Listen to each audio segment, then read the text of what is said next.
কিশোরগঞ্জের মেয়ে আমি, কিশোরগঞ্জেই বাড়ি, মন জোড়াতে কিশোরগঞ্জে, আসুন তাড়াতাড়ি। গুরুদয়ালের মুক্তমঞ্চ ঘিরে নরসুন্দা নদী, কুটির শিল্প দেখতে হলে যাবেন কটিয়াদি।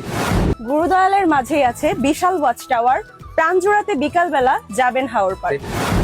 শোলাকিয়ার ঈদগার কথা যখন যাই বলিতে, পরেই আসি পাকুন্দিয়ার ঐতিহ্যগুলোতে। ইশাকা এবং 11 সিন্ধুর দুর্গ আছে যেখানেতে। আরো আছে শাহী মসজিদ, শাহ মাহমুদের বালাখানা, বাহাদিয়া, পাঁচ পীরের মাজার, বাদ যাবেন। কষাকান্দা, পোড়াবাড়ির মেলা, মির্জাপুরের মিষ্টি, মঙ্গলবাড়ি আর লিচুকেতে পাকুন্দিয়ার সৃষ্টি। হারুয়াতে পাগলা মসজিদ আর শহীদি মসজিদ পুরান থানা।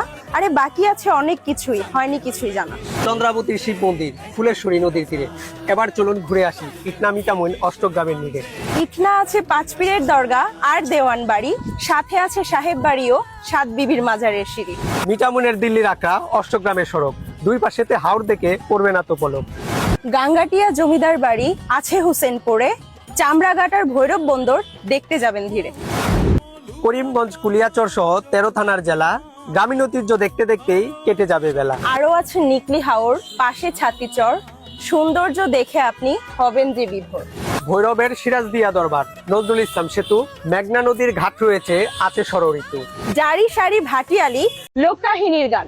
ও ভাই কিচ্ছা কথার গান, জানতে হলে কিশোরগঞ্জে একবার ঘুরে যান।